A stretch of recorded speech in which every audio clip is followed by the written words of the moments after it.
On avait abordé un sujet sur une femme que là, elle est non. Elle a été violée. Et du moment où le viol a été fait, au moment où le père est parti porter plainte au tribunal, elle est morte. Elle est morte, la fille. Et la Gemara, elle s'est posé la question, est-ce que c'est l'amende, elle est payée au père ou aux héritiers? Donc, combien de temps après le viol, elle est morte? 6 mois, Bogueret. Non, ça veut dire Non, du moment où il y a eu le viol, combien de temps la mort est arrivée à combien de temps après? Parce quelques qu'ils peuvent mois, dire, ah ben non, non, quelques mois, quelques mois. quelques mois. Oui. Eh Il y a ben eu des témoins, non? alors le violeur, il va dire, mais ma cachérité. Non, il y a des Ça n'a rien témoins à voir avec il y ça. a des témoins qui l'ont vu, Qui ont vu quoi? le viol. Mais oui, il a vu le viol. Mais si c'est plusieurs mois après qu'elle est morte, pourquoi dire que c'est le viol qui l'a tuée? Non, c'est pas le viol qui l'a tué, c'est veille. l'amende du viol. À qui elle va? L'amende du viol. L'amende du viol, d'accord. Aknas c'est la Onès, même pas chez la Torah. Les miolés, à qui ça va? À elle, Attends. et Mais elle est elle est morte. morte. Il a fait mode, alors elle a des enfants et elle a un père. Qui c'est qui prend? Ah, C'était ça la question. Alors on avait abordé le sujet de Yesh Beger Bakever. Les enfants, Ouais. le père, c'est Oui. les ayants droit pour l'amende du viol. Oui. Alors la Gemara, bon, elle va dire que cette question, on avait parlé, on avait fait un pile-poule théorique. Alors la Gemara a dit que ce pile-poule ne tient à rien du tout, puisque une fille ne peut pas tomber enceinte. Jusqu'à 12 ans, elle ne peut pas tomber enceinte. De 12 ans à 12 ans et demi, elle peut tomber enceinte et ce sera un danger de mort pour elle, parce que son corps ne pourra pas tenir. Normalement, elle risque sa vie. Mais sans ça, il n'y a rien du tout. Alors regardez dans la Gemara. C'est la maîtresse. Oui, la maîtresse. La méthode Amoud Aleph. Oumi me Abra. Première ligne. La Gemara a dit est-ce qu'une femme qui était dans la Tkoufa de Nahara, Nahara, c'est une époque très très courte. Nahara, c'est entre 12 ans et 12 ans et demi. On a Ketana. Ketana, c'est jusqu'à au moment où apparaissent les signes de puberté, comme des poils, par exemple, dans le corps, dans les parties intimes. Ou l'âge 12 ans, normalement, une fille, elle s'appelle Nahara. À cet âge, elle est censée jeûner, par exemple. Oui. Le jeûne de Kippour, elle a 12 ans. Alors, toutes les mitzvot, la fille, quand elle devient Nahara, le garçon, il devient Nahara. Bar mitzvah. Voilà, bar mitzvah, bat mitzvah, ça c'est Nahara. Maintenant, Bogeret, mais il faut savoir c'est quoi dans la Torah, pourquoi c'est très important d'expliquer. Parce que tant que la fille, elle est, elle est Ktana, c'est son père qui la maîtrise à 100%. Quand elle est Nahara, elle sort, elle a un peu de son père, un peu d'elle. Pas tout pour son père, pas tout pour elle. Quand elle arrive à 12 ans et demi, Bogueret, le père, il retire sa main. Il n'a plus aucune force sur elle. Nahara, c'est quoi? C'est 11 jours? Non, Nahara, c'est 12, 12 et demi. C'est vraiment précis. Il y a des gens qui évoluent différemment. Des enfants qui Ok, évoluent. c'est de l'eau qui coule là-bas pour. Voilà, ça, il y a rien à faire. Ouais. Il fermait le robinet. Désolé. Il voulait fermer le robinet. Non, une serviette. Une serviette. Ah, une bonne serviette. C'est beau, là. Tu l'as. Je viens de servir. Je viens de servir. Pas beaucoup de temps. Oui, ça fait. Et chez les garçons aussi, cette période. Non, chez le garçon, il y a jusqu'à 13 ans. Et à 13 ans, il est indépendant. Complètement. Hein? Parce que la fille, elle mûrit plus vite que le garçon. Elle est bien plus mûre, toujours. Le garçon, il sent un peu fou et tout ça.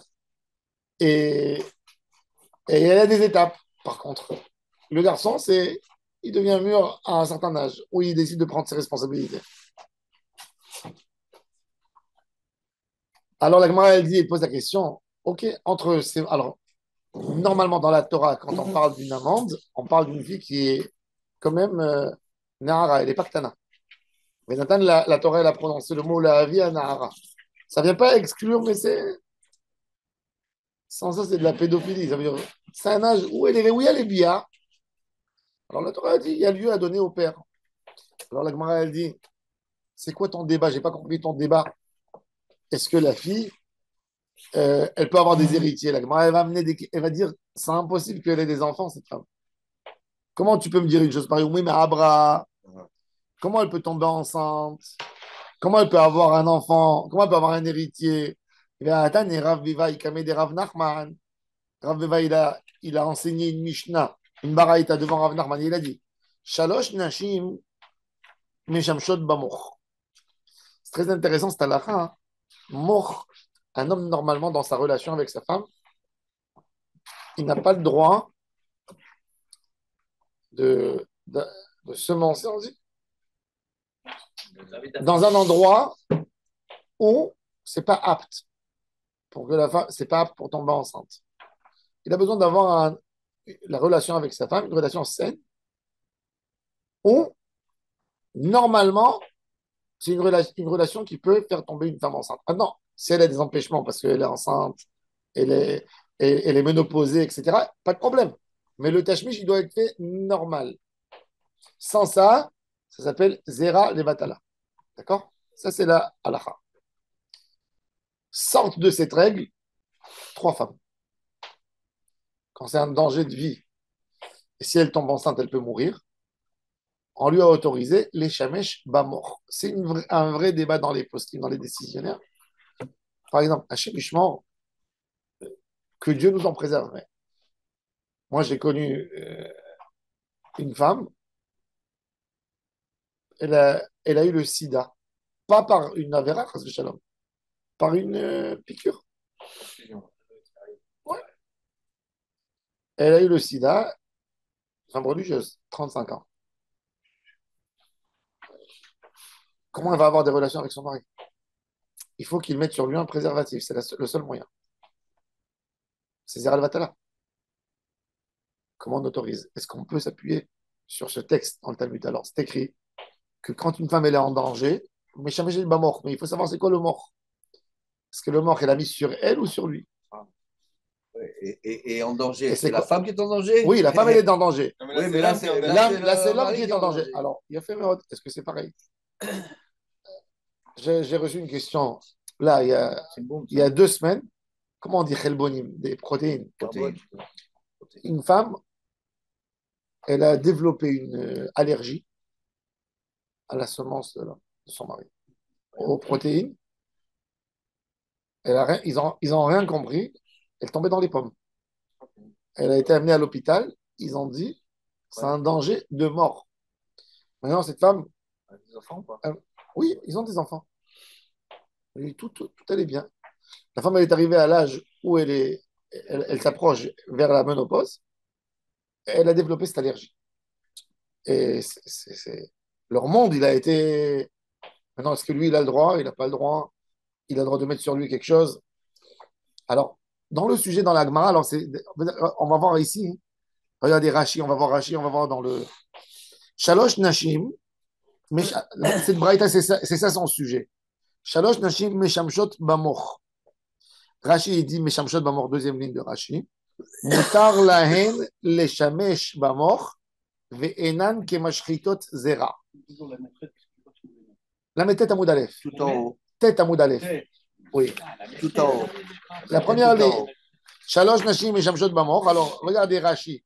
Deuxième ligne. Mutar lahen leshamesh bamoch ve'enan kemashchitot zera.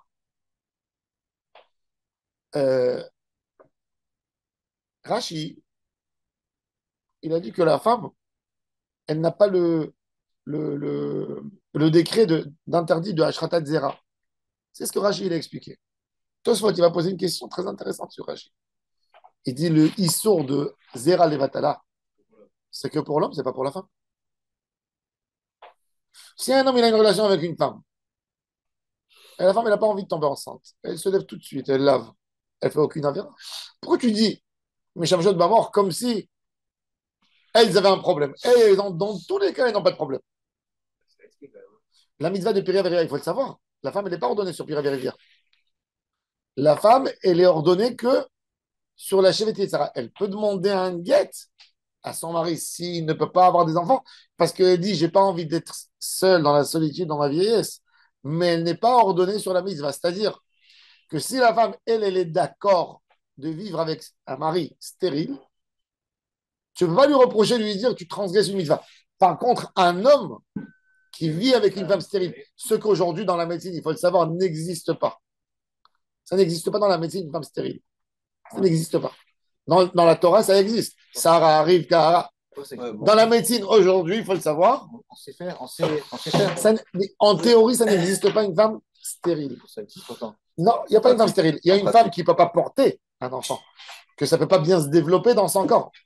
La femme, elle a des millions d'ovules dans son corps, dans son système hormonal.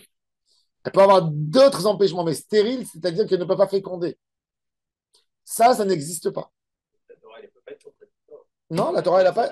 La Torah, elle te parle d'un akara du résultat. Elle ne peut pas avoir un enfant. D'accord? Mais dans l'idée, ça n'existe pas. La femme, elle n'est pas ordonnée sur Ashratat Zera. L'homme, oui. Un homme qui a décidé, par exemple, il y a un homme de 20 ans, il vient au Beddin, il dit je suis amoureux d'une femme qui a 50 ans. J'ai décidé de me marier avec elle. Pas pour une question d'argent, il n'a pas été perturbé, tout simplement, il est amoureux d'elle. Le Rav, il n'a pas le droit de le marier. Ah ouais? Oui. Pourquoi le Rav, il n'a pas le droit? Parce qu'il n'a pas accompli. Parce que le Rav, il va l'aider à annuler mitzvat, piria, verivia. Parce qu'il n'a pas eu d'enfant avant. Parce qu'il n'a jamais eu d'enfant avant. Et s'il avait des enfants avant? Oh, s'il avait d'autres enfants, ça, Béhémet, il a fait Mérod, c'est une vraie question. Dans un débat entre les poskim, et le Rama, il dit il faut lui autoriser. Pourquoi? Il dit parce que s'il a déjà des premiers enfants d'une première femme, il dit d'autres enfants, ça va faire que des problèmes. Donc il dit vaut mieux. Il dit autorise-lui. Il dit autorise-lui à se marier. Il dit parce que ça va mettre la zizanie. Il dit ça va faire que des. Il dit le rôle de faire des enfants, c'est d'habiter le monde. Et là, tu vas amener des enfants, tu vas faire des histoires. Ça, c'est dans le Shulchan Aruch. C'est pour ça que dans la halakha, ça, c'est le dit. Voilà. Ça, il faut le savoir. Ça, c'est le dit. Maintenant, Tosfot, il pose une question sur Rashi. Il dit la femme, elle n'est pas ordonnée de Zera Levatala ou pas. Même sur elle, elle n'est pas ordonnée. Elle n'est pas ordonnée. Elle n'a pas de Yisur Zera Levatala. Une femme, elle n'a pas de Kéri, elle n'a pas de Zera Levatala. Elle n'a pas tous ces problèmes que l'homme, il a. Alors, c'est où Rashi, il dit tu sais, c'est moutard pour ces femmes. Shalosh, Nashim et Shamshot Bamor. Elles ont le droit d'être Meshamesh Bamor. Et il dit il n'y a pas de Zera Levatala. Bien sûr qu'il n'y a pas. Il n'y a jamais de Zera Levatala pour une femme. Une femme, elle est gênée après le rapport avec son mari, elle a envie de se lever, de se laver. Il ne faut pas lui dire ne te lève pas, c'est Zera Vatala. Tu es en train de me gâcher mon Zera. Non, elle a le droit. Elle fait ce qu'elle veut. Je comprends pas. Comment je suis en train de gâcher mon zéra? Son mari, il va lui dire ne te lève pas du lit, il faut que tu captes. Elle ne veut pas la faire. Elle veut pas, elle a le droit. Elle a le droit. C'est Son mari, il peut l'empêcher par rapport à son engagement à elle de l'aider à amener des enfants. C'est une autre chose. C'est déjà une obligation de ketouba. C'est pas une obligation de halakha. Il peut le Bedin, dit ma femme ne veut pas Oui. avoir d'enfant. Après le Bedin, oui, il va lui dire. Il a puni. Non, il va pas la punir. Il va lui donner. Non, il va lui donner un délai. Elle va dire. Par exemple, une fille, elle a eu plein de disputes avec son mari tout au long de leur fiançailles. Le lendemain du fiançailles, lui, il voit qu'il prend des cachets pour ne pas tomber enceinte. Il va lui dire. Elle va dire écoute, je suis pas rassuré. Comme on a eu des histoires je veux prendre 2 ans, je veux être tranquille. Si ce qu'elle dit, c'est un argument qui est acceptable, oui. Moi, j'ai reçu beaucoup de téléphones comme ça. On a eu des problèmes, on a eu des trucs, des bisbis. J'ai pas envie de me retrouver avec un enfant divorcé. Je veux être sûr de la relation. Ok, ma fille, prends. Combien de temps il te faut? C'est là de dire 5 ans, c'est bizarre. Si tu dis 1 an et demi, je veux qu'on. Oui. Si une fille, elle vient, elle te dit, tu sais, on s'est connus, on était à la fac. Ses parents, ils ont dit ne pas faire des avérotes, on s'est mariés. Moi, j'ai besoin de compléter mes études. J'entends dans la conversation que si la pauvre, elle ne va pas faire ses études, elle va être déprimée pour toute sa vie. Je ne vais pas lui casser sa carrière. Ça dépend si elle a 23 ans ou 33 ans. Ok, combien de temps il te faut? Combien de temps il te faut? 2 ans, ça va? Jusqu'à 2 ans. Maintenant, quand il y a une femme qui décide de faire une carrière et qui dit, elle s'est mariée à 22 ans, elle dit, moi, je veux faire pas avant 30 ans. Là, on lui dit, non. Les carriéristes. Voilà. Non, non. Et même dans ça, les poskim aujourd'hui, ils lèvent les mains parce qu'on préfère ça que le divorce et que d'avoir des. On donne, on a tendance à donner. On a tendance à donner. Une femme qui t'appelle, qui te dit Je suis tombé enceinte, j'ai eu 2 filles suivies. Si je retombe enceinte, je vais faire la déprime de ma vie. Aujourd'hui, les halakhot sont devenus beaucoup plus compliqués parce que le côté mental, aujourd'hui, il est 1000 fois pire que le côté physique. À l'époque, c'était que du physique. À l'époque, même les attentes de la femme, de son mari et du mari de sa femme, c'était des attentes très simples. Le mari, il allait travailler, il assure la parnassa à la maison. La femme, elle arrange la maison, elle s'occupe des enfants. Point à la ligne. Du moment où il a fait son rôle, elle va aller dire à sa mère il m'a mal parlé, rigolez d'elle. Arrête de dire des bêtises. T'es gamine, t'es gâté.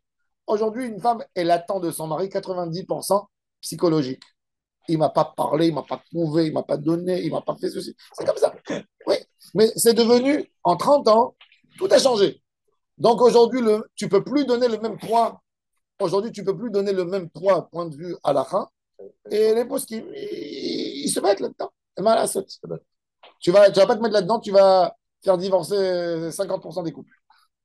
Alors, on autorise pour plein de raisons. On autorise pour plein de raisons qu'avant, c'était même pas, il n'y avait même pas de doute. Ma mère, bien, elle a eu, ma mère, 14 ans.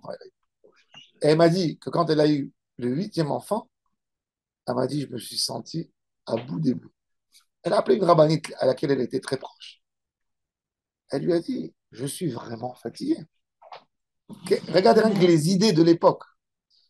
Elle lui a dit, Hitler, il a tué 6 millions de juifs, il faut rattraper. Elle lui a dit, Hachem, ouais, mais c'était une idée comme ça de l'époque. Oui, elle lui a dit, je n'arrive pas à comprendre comment une femme ira Shamaim comme toi, elle est prête d'abandonner un cadeau que Hachem lui donne. Elle m'a dit, ma mère, je me suis tué jusqu'à 14 enfants. Le dernier enfant, il a eu à 47 ans. Oui. C'était une autre génération, ils avaient une tmimout. Ou une phrase et quand elle était enceinte, eh ben, elle marchait dans la rue, elle était fière, elle touchait son ventre, elle disait je gagne Hitler, je construis le Ham Israël. Oui, oui, c'est vrai, mais elles avaient cette force. Elles avaient cette force. Ouais. Aujourd'hui, il y a un rave qui dit ça. On envoie une page sur Facebook, les trucs, dans le journal. Mais à l'époque, la vie était simple. La vie était simple. Il n'y a pas de question. Il n'y avait pas de question. Tu étais kadosh. Sarah Banit, elle lui a dit comme ça, point à la ligne. C'est où c'est. Elle est combien d'enfants, la rabbinite? Moins qu'elle. Oui, mais je vous explique pour comprendre la mentalité des gens de l'époque. La mentalité des gens. Chez les religieux, c'est pour ça qu'à l'époque, la famille religieuse, chaque famille, 10 enfants bien inara. Aujourd'hui, les enfants qui ont subi d'un manque de tellement de choses dans leur enfance, ben, ils ont 3 enfants, 4. Et même ça pour eux, c'est beaucoup. Même ça pour eux, c'est beaucoup. Alors maintenant, regardez, Tosfot, il ramène Rashi. Pourquoi j'ouvre ça? Parce que c'est un sujet important, regardez. Puis je bakundres, mutarod le shamer b'amor. Afal gav des anashim asurot mishum ashchatat zera. Ve'en nir'e le rabbenutam. Rabbenutam, il dit c'est faux. Il dit quoi? Tu regardes chaque relation. Est-ce que c'est apte ou c'est pas apte? Et il dit comment un homme il peut être avec une femme enceinte? Et comment une femme il peut être avec une petite? Si à l'époque il se mariait avec il se mariait mineur. Une femme enceinte en théorie, on peut. Et une femme enceinte. Et comment tu peux te marier avec une femme laquelle tu sais qu'elle n'a pas d'enfant? Tu t'es marié avec elle. Elle ne peut jamais tomber enceinte. Aïlonite, c'est quoi? C'est une femme qui n'a pas le physique. Non, mais il y a une femme qui n'a pas le physique.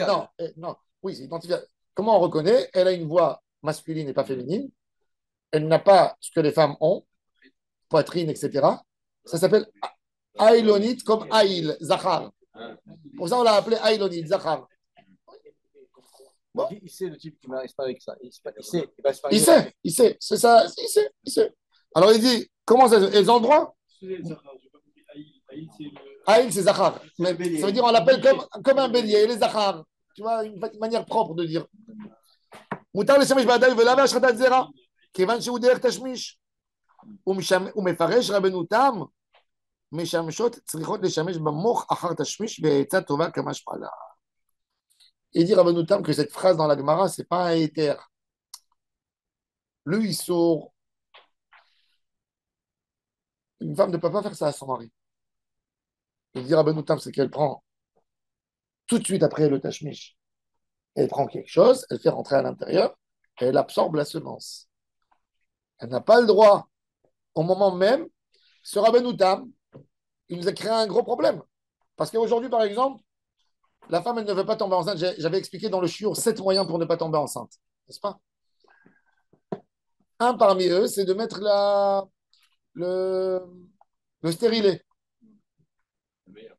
D'accord. Ça, c'est pas un des meilleurs. Ouais. Le meilleur, c'est d'attacher les trompettes. Le meilleur. Les trompes. Les trompes, pardon, les trompes. Les trompes. C'est drôle. Oui, c'est drôle, mais ça demande une opération. Bon, ça, c'est sûr qu'elle tombe pas enceinte. C'est sûr. C'est sûr. Ah bah, On le fait- bon, alors justement, maintenant, il sait, c'est-à-dire que quoi? Que la personne, il y a un élément qui empêche à la semence de l'homme de faire tomber enceinte la femme. Ça veut dire, c'est normal, mais il y a un élément là-bas qui gêne. De nos jours, mort, c'est le diaphragme aussi. Oh, il a fait, c'est quoi mort? Il a fait méode. C'est quoi mort? Alors, d'après la halakha, il est vrai que d'après la halakha, il y a beaucoup de poskim qui ont pris Rabbeinu Tam et que ça met en catastrophe. On enlève 70% des éthers, il part. Selon Rabbeinu Tam, tu n'as pas le droit de mettre une pommade, par exemple, avant pour tuer la semence. Tu n'as pas le droit d'avaler un cachet. Bon, parce qu'il dit, mort, il dit, c'est une idée pour elle de ne pas tomber enceinte, de faire rentrer quelque chose et de tirer la semence. Rachi, il est venu autoriser. Il a dit, ils ont le droit dans ces cas pour ne pas avoir des problèmes. Maintenant, même Rachi, jusqu'où il va partir, on va voir. le préservatif, ça marche. Parce qu'il y a Non, dedans, et le non, pâté, non. c'est pas vrai. C'est quoi le mort? Le mort, Il c'était. rentre pas. Le préservatif, Exact. tu restes chez toi. C'est quoi le mort? Il y a rien qui C'est quoi le mort? rentre et que tu ressors. C'est quoi le mort du Talmud? C'est quoi le mort? Le mort du Talmud, non, le mort du Talmud, c'est pas un préservatif. Le mort du Talmud, ça ressemble un peu au stérilet. C'est que la femme, elle prenait un bout de tissu, elle l'enfonçait jusqu'au bout, et le tissu bloquait l'entrée de l'utérus. Et la personne, quand il a un rapport avec elle, ça ne peut pas rentrer la semence. Et après, elle tirait. Ça, c'est Rachi. Rabbeinu Tam, il dit non, ça doit se faire après. Maintenant, elle peut tomber enceinte. Mais il dit, non. Alors, il dit tout de suite, elle se renverse, elle fait ce qu'elle a à faire pour enlever. Écoute, à l'époque de la Gemara, elle a dit que ce qu'elle faisait les prostituées, elle se renversait tout de suite. Et elle l'avait en bas pour ne pas tomber enceinte. Elle se tournait. Ça marchait, ça? Oui, Eh oui, c'était la manière. Ouais. Ouais. Ouais. Ça, c'est. Alors, Rabbeinu Tam, pour lui, Rabbeinu Tam, il a vraiment embêté l'histoire parce que lui, il dit le tashmish, il est normal et tu interviens qu'après. Et c'est pas un éther, c'est une etza. C'est une idée. C'est pas moutard, c'est un conseil pour ne pas tomber enceinte. C'est pas sur place au moment même. Rabbeinu Tam, il nous a fait. Hein? Le préservatif, c'est qu'en fait, le sperme, il reste chez l'homme. En fait. Il n'arrive pas dans le corps, oui. C'est pas derrière. C'est pas le derrière du ribourg entre un homme et sa femme. C'est pas le derrière. Dans le... Ah, si tu fais un trou, tu as enlevé toute là. un trou, c'est ça. Non, attendez. On a déjà entendu avec une aiguille. Tu fais un trou Entre la part de l'homme et la part de la femme. C'est ça, le côté de l'homme. Il faut que le rapport entre l'homme et la femme soit un rapport sain, réel. Point. Ou les riz, Nira les Kayem Piroucha Kundres. Ici oppose le cousin de Rabbeinu Tam. Ici oppose Oleri, Nira les Kayem Piroucha Kundres. De Beresh Nida, Mashma.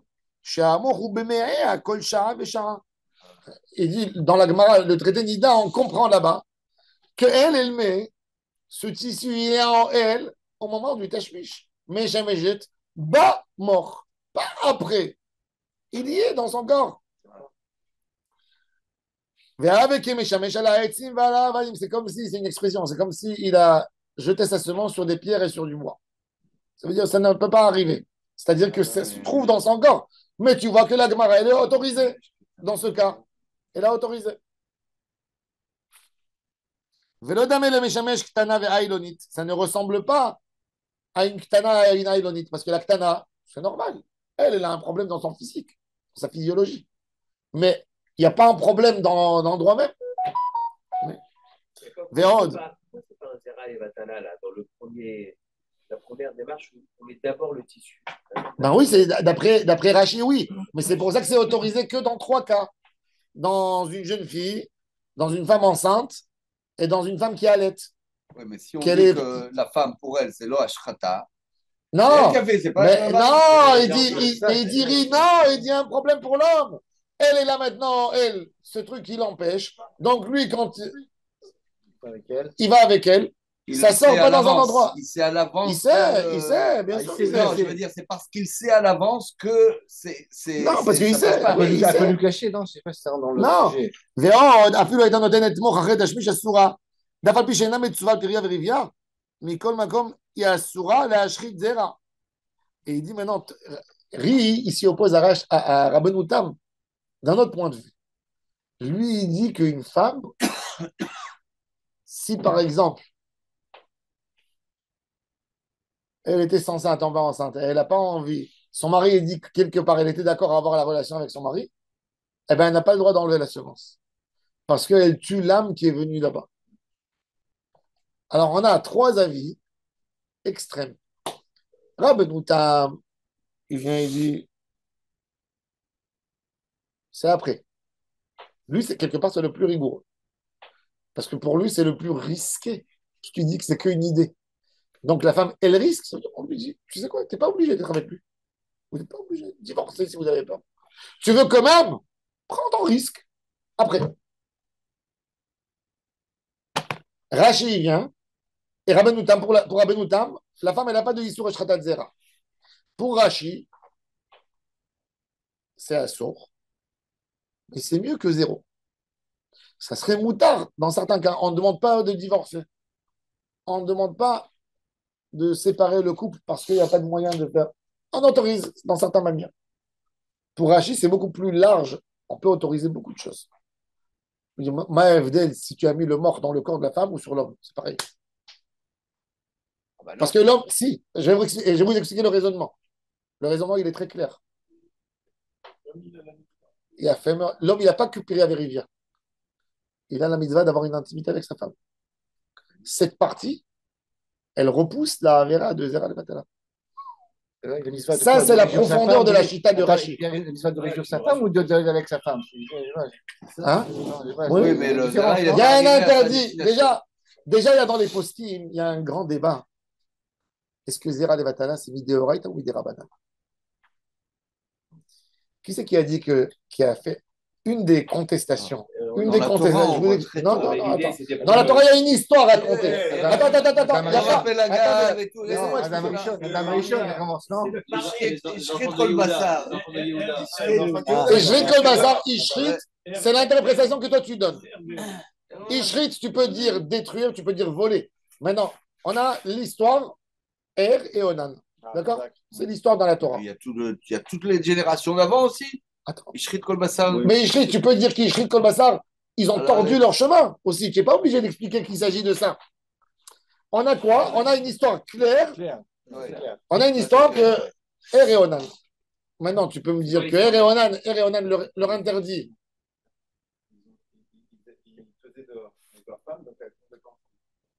Et ils ont été punis. C'est écrit dans la Torah. Oui, mais ils n'ont pas dit que c'est sourd dans la Torah. Oh, Il n'a pas aimé Hachem. Hachem n'a pas aimé. Il a fait. Maintenant, la question.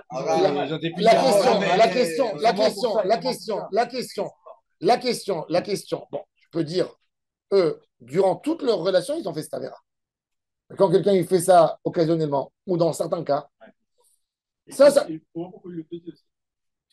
Il ne voulait pas que le Zera. Oui, il a fait notre. Voilà, tu peux dire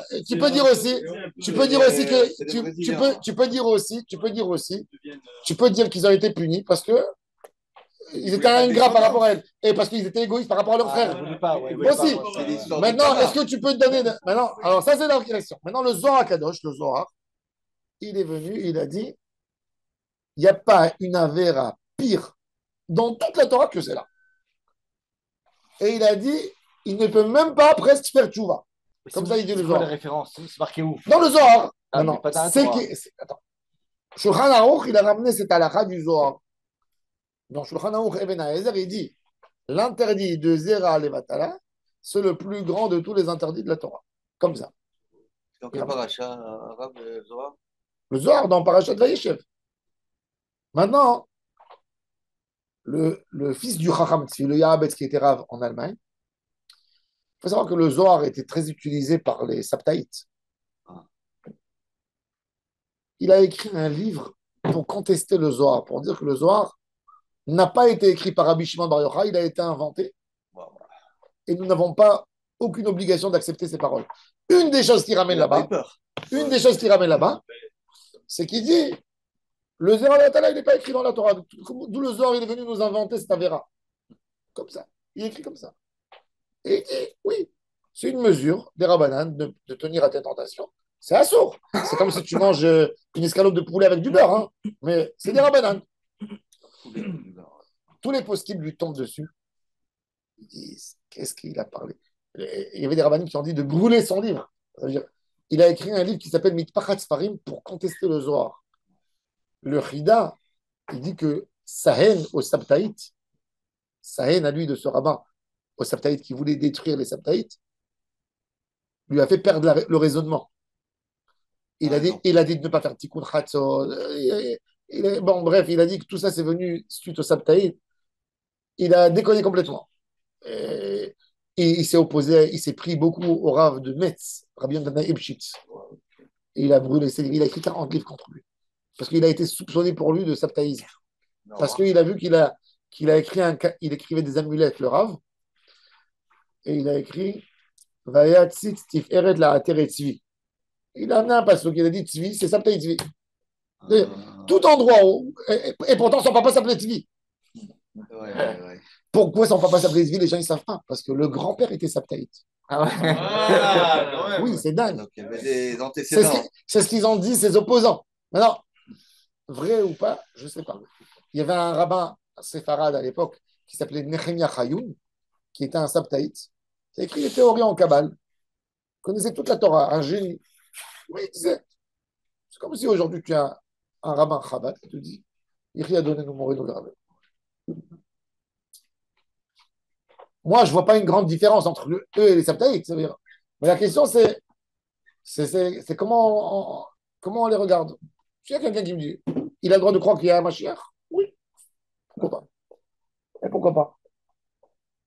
S'il y a quelqu'un qui vient et qui me dit, son Admor, c'est le Mashiach, je dis, il n'y a rien qui vient. Tu veux me dire aussi, il y a un jour, quelqu'un il m'a dit, peut-être un Mashiach, c'est un Éthiopien. Je lui dis, rien qui vient. Qu'il soit black, qu'il soit Éthiopien. Je ne sais pas. Non. Si, Koresh, Cyrus, à un moment, il s'appelle Mashiach. Cyrus, dans la Koresh. Amar Hashem Limshichon le Koresh. Il a une. Mais Mishichon, il a été moins. Ça ne veut pas dire. Si un roi ne peut pas être juif, alors. D'accord, non, mais ça veut dire faire un acte. Amar Hashem Limshichon le Koresh. Koresh, il s'appelle dans la Bible Messie.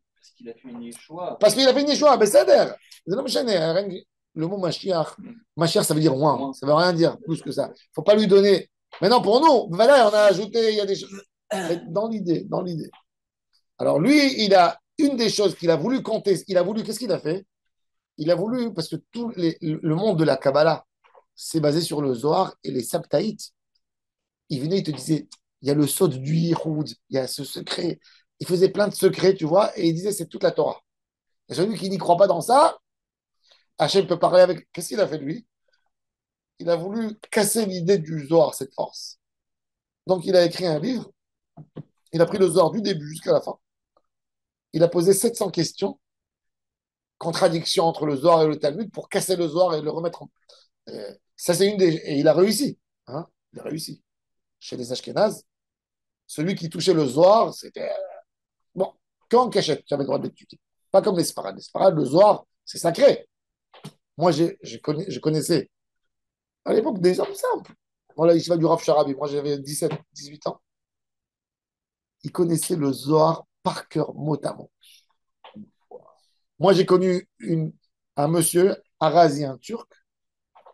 Sa mère, tous les rêves Shabbat, après l'allumage des bougies, elle lisait le Hadra Rabba et le Hadra Zuta. Et quand elle est arrivée à 45 ans, elle le connaissait par cœur.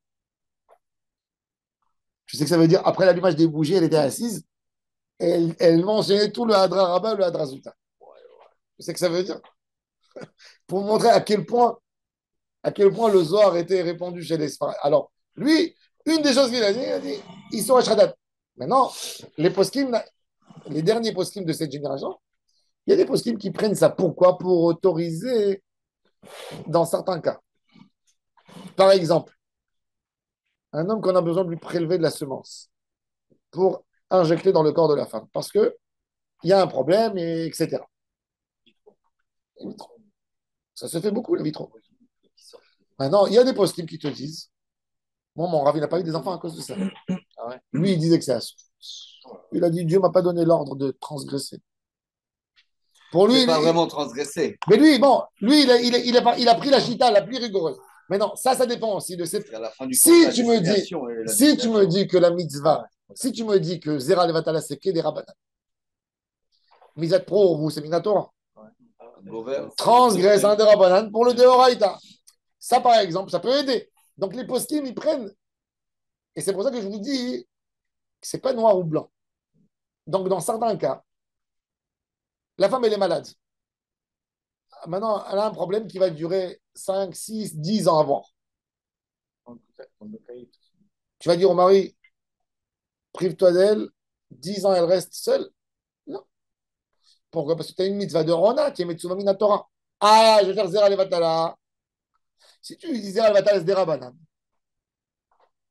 Alors tu peux lui autoriser. Qu'on n'arrive pas à ces cas, mais il y a des choses. Vous voyez? Voilà, regardez ici. Alors regardez les trois cas que la Gemara a dit. Est-ce que la mitzvah de Ona, c'est une mitzvah de Raïta? Mais Vadaï. Et c'est pas comme ça. Là, Loïgra, il y a un interdit s'il ne le fait pas. D'accord? Dans le cas de la personne opposée, Il doit faire. Il a fait Mérod, il a fait. Ça, c'est une des questions qui l'amène comme preuve. Et c'est quoi la femme opposée? Et c'est quoi la femme enceinte? Si chaque semaine. Tu comprends? C'est quoi? Alors, le Ari Akadosh, il dit il crée des Neshamot. Bon. Ça- C'est-à-dire, c'est flou. C'est pas écrit dans la Torah. Il y a pas de... alors, c'est d'après Rachid que c'est. Rabbi Chaim Vital, il dit c'est pas écrit dans la Torah parce que c'est tellement simple. Il dit de la même manière que c'est pas écrit dans la Torah qu'il faut pas être jaloux, qu'il faut pas être orgueilleux. C'est pas écrit dans la Torah. Tout le monde sait que c'est. Hein? C'est évident. C'est évident. Comme ça, il dit Rabbi Chaim Vital. Bon. C'est. On ne voit pas. Hein? Tu ne vois pas, c'est ça. C'est marqué là. Non, le Tahmod, c'est pas jaloux. Eronan, c'est pas écrit dans la Torah. C'est écrit, mais tu peux, mais celui qui veut contester, il va te dire parce qu'il voulait pas, en fin de compte, il voulait pas donner l'enfant à son frère. T'as compris? Que pour ça. Parce qu'il était ingrat et il n'a pas fait le décret qui lui a dit son père de donner un nom à son frère. Peut-être pour ça il est mort. Je sais pas pourquoi. C'est bon, c'était systématique. Il faisait. Il y a un Rav, il écrit dans le Tourézav, il écrit dans ses Agaot sur Shulchan Aruch Yoredea, il dit qu'il a habité sur une synagogue. Et 3 de ses enfants sont morts, jeunes. Alors, il déduit de là que c'est assourd d'habiter sur une synagogue. D'accord? Il amène Sefer Chassidim. Il y a un autre avis, lui dit, peut-être tes enfants, ils sont morts parce qu'ils étaient mal soignés. Pourquoi tu as décidé que tout chez toi va bien, à part ça que tu habites sur une synagogue? C'est difficile de le dire, mais il y a toujours des gens qui peuvent poser des questions. Alors, lui, il a dit, ok, il a dit. C'est un grand, oui, mais il a dit. Tu comprends un peu l'esprit? C'est une vraie question. Alors, bon, les poskim aujourd'hui, quand les poskim ils gèrent la halakha, ben, ils touchent le sujet comme un médecin, pas, il ne rentre pas dans les sentiments. Ah, c'est très très grave. Il n'est même pas obligé de regarder le Shulchan Aruch qui dit c'est la plus grande avéra de toute la avérote.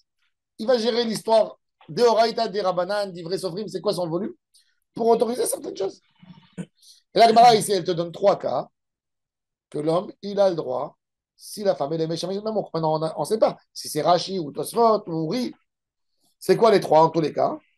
Ktana, petite, Meouberet, enceinte, ou Menika. Ktana, Shematita Bervetamut. La Ktana, si elle tombe enceinte, elle meurt. La Meouberet, Shemata Ase Ubara, Sandal. Si peut-être elle va faire rentrer un deuxième, elle va tomber enceinte parce qu'elle a encore des hormones. Et le premier, il va tuer le deuxième. Il va lui déformer le visage, il va lui déformer tout. C'est Oubara Sandal. Oui. Menika, Shema Tigmol et Bena. Et il dit quand la femme elle est enceinte, elle n'a pas de lait qui est bon, elle ne peut pas allaiter en même temps. Elle donne déjà une force, toute la force, à celui qui est dans son ventre. Elle peut la donner à allaiter un peu, après le lait, c'est comme de l'eau. Et son fils, qui dépendait à l'époque du lait, s'il n'avait pas le lait, il serait mort. Donc on lui interdit par rapport à l'enfant. Ça veut dire là, la relation, c'est très intéressant. La Gemara, elle a donné, qu'est-ce qu'elle a donné? Elle a donné un cas pour elle qu'elle ne peut pas mourir. D'accord? Elle a donné un cas pour l'enfant qui n'existe pas encore, qui est enceinte, qui risque de se sentir déformé. Et un troisième cas pour celui qui est né, qui est existant, mais qui n'est pas ni le père et ni la mère, pour qu'elle ait du lait à continuer à lui donner. Dans ces trois cas, on lui a autorisé. Qu'est-ce qu'on a autorisé? Ça dépend de la marque de Rachid Tosfot. Qu'est-ce qu'on a autorisé? Avant, après? Non, on prend Rachid. D'accord? Rachi, pour lui, c'était Rabbanan. C'est pas des Rabbanan, il n'a pas dit Rachid. Il a dit, regarde le mot de Rachid. Moutar lahen le shamesh bamor ve'enan ki mashritot zera. Il n'a pas parlé, est-ce que c'est des Horaïta ou des Rabbanan? Nahon, pourquoi moutar lahen? Dans la Torah, il n'y a pas de. Il y a ou noir ou blanc, il n'y a pas de gris. Donc ce éther, peut-être parce que Rachid, il est sauvé, c'est Midi Rabbanan, on ne sait pas. Vont venir les décisionnaires. Je peux te dire ça et je peux te dire autrement. C'est partagé. En tous les cas, alors qu'est-ce que tu vois là-bas? Maintenant, Menika shematigman les benave. Ezoui kitana la braïta, il continue à préciser. Ezoui kitana mi bat achat esre shana v'yom echad ad shtem esre shana v'yom echad. C'est qui la kitana qui peut tomber enceinte et qui peut mourir? C'est de 11 à 12. Avant 11, elle ne peut même pas tomber enceinte. Bon, aujourd'hui, pour nous, c'est de la pédophilie, mais à l'époque, il y avait des mariages mineurs. Ils se mariaient à 12 ans. Alors il dit, par contre, Mikan veyeter alken, mais non, si elle est moins que ça, ou plus que 12 ans, mais Shemeshet qui est d'Arka, veolechet ivri rabim, et Chachamim omrim, Achad zu ve'achad zu, Meshemeshet qui est d'Arka, veolechet, ou mina shamayim yirachamu. Chachamim, ils disent, c'est très intéressant, ils disent, selon Rabbeinu Tam, je peux expliquer, et selon Rashi, je peux expliquer. L'opinion du Chachamim. Chachamim, ils disent, non, je n'autorise pas de faire Zera al-Vatala, de mettre le mort. Il dit, à la Bakhti, en arabe. Chacun sur son mazal. Kul wahid fi mazalo. Chacun avec sa chance. Du ciel, ils auront pitié. Normalement, 95% des femmes, elles ne tombent pas enceintes. Elles ne tombent pas enceintes. Ça ne va pas tenir, elle ne va pas mourir, t'inquiète pas. De là, tu parles. Ça, c'est l'opinion de Chachamim. Selon Rabbeinu Tam. Selon Rashi. Non, selon Rashi. Selon Rabbeinu Tam, on lui dit, c'est pas interdit à vivre avec lui, normalement. Si c'est sa canette nefashot, qu'est-ce qu'on aurait dû faire? Le père de la fille, non, prend la fille 1 an, il la garde chez lui à la maison. Il lui interdit à son mari de rapport pendant 1 an. Pour ne pas faire tendance à ça. Parce qu'on les laisse. S'ils veulent les deux, on va les laisser. Chachamim, ils te disent, tu peux les laisser. Mina Shamaim Yirachamu. L'expression. Parce qu'elle est trop jeune. Mais même lui, il est jeune. C'est pas évident, il ne peut pas la faire entrer enceinte. Normalement, un garçon de 12 ans, il n'a pas de force dans sa semence pour faire entrer pour féconder une femme. Ouais. C'est pas le cas, mais si la femme, par contre, elle a un certain âge et que là, l'homme, il a un corps de la mettre enceinte, ça peut la tuer. Le vrai ça sort. Ils sont gamins. C'est un assassin. C'est un assassin. La question, alors, ça c'est les choses. Alors, en tous les cas, la Gemara, qu'est-ce qu'elle te dit? Qu'est-ce que tu apprends de là? Tu apprends que quoi? Qu'une femme, avant 12 ans, elle ne pourra jamais avoir un enfant. Alors, tu vas me dire que quoi? Qu'elle est tombée enceinte à 12 ans un jour. Et quoi? Elle va accoucher quand? Elle va accoucher à 12 ans et 9 mois. Alors, elle est déjà beau guérette, qu'est-ce que tu veux? Donc le Knas, il va appartenir, bien sûr qu'il va appartenir à son fils. Alors comment tu peux avoir. Alors la question, c'est entre 12 et 12 ans et demi. Comment tu peux avoir la question si ça appartenait au père, mais puisque le din, il a été après, ça appartient à son fils. De toute façon, elle ne pourra. C'est-à-dire, la Gemara, elle te montre que c'est ridicule de parler ce qu'on a parlé de Béguer, il est à son père. C'est forcément. Non, il n'y a pas. Il ne peut pas avoir une réalité comme ça. De la relation qu'on constate. Non. Que les Chinois.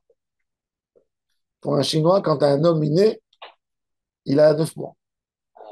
Ah ouais? C'est vrai? Oui. Ils font les. Oui, c'est Ah ouais. vrai. Ils calculent l'anniversaire En fonction de ça. en fonction de ça. C'est intéressant. C'est vrai, mais c'est intéressant. Parce que la Le, Torah elle-même, le elle dit Gaon que la de, Neshama, elle descend. non, le Gaon de Vilna, il donne quelque chose qui ressemble à ça. On va terminer avec ça. Bon, le Gaon de Vilna, il dit qui car dans Parashat Kitavo, qui tiennent les ishtenashim, achat aouva, ve'achat senya, oui, ve'yaledou lo banim, ha'aouva, ve'asenya. Attends, ve'aya ben abechor, la senya. Le Gaon de Vilna, il a posé une question très simple dans le texte. Tu dis que quand l'homme il aura 2 femmes, une qu'il aime et une qu'il aime moins, qu'elle est détestée par rapport à la première, et ils vont lui amener des enfants à Aouva, la Aouva, et la Snoa. Comment ça se fait que tu me dis Vaya Ben Abechor, la Snoa? Comment ça se fait que l'aîné, il est à la Snoa, puisque tu as mentionné la Aouva toujours en premier? Et alors, c'est le Bechor de la semaine.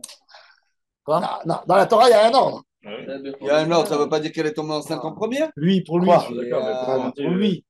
Ah non, c'est le Bechor. Oh, il Alors, est il fini dit, comme ça. alors, il dit, le Gaon de... C'est ça le Bechor. Attends. D'un homme. Ah oui, Bechor. La semaine.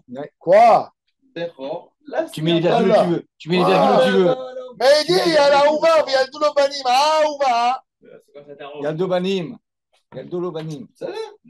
Mais oui, mais si la Senia, elle a Alors, le enfanté Gaon en de Vilna, il première, donne 2 options. Il dit, regardez, il dit, c'est quoi l'élément comment la Torah, elle a appelé le droit d'aînesse, la Bechora. Elle dit, qui ou réchit ono, sa première goutte, sa première force. C'est clair. Alors, il dit, regarde, Reuven. il dit, Réhouven était avec sa femme qu'il aimait. Elle est tombée enceinte. Comment il sait? Elle n'a pas eu ses règles.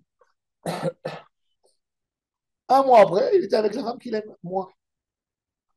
Elle est tombée enceinte. Finalement, la femme qu'il déteste, elle a accouché au 7e. Ah, elle a gagné la course. Et la femme Qu'il aime. qu'il aime, elle a accouché. Il dit, ça c'est le chidouche. Normalement, il aurait dû être le Bechor à la Aouva, parce que c'est la première semence. Ah, ben la Bechor, la Snoa. Pourquoi? Parce que ça dépend de Peter Kolrachem. Comme ça, il explique. Oui, bah, peut-être que c'est la naissance, c'est l'accouchement. Il a fait, bon, mais il dit, ça aurait pu être, non, il dit, ça aurait pu être le moment où il a semé. Bon, là, il y a marqué C'est quand même compliqué, dans le là, cas, compliqué, on n'a pas regardé ça. Mais Zatachem, Ça, c'est très dans le cadre. demain, je voyage, c'est Rabbi Yaakov, c'est Raph qui va continuer.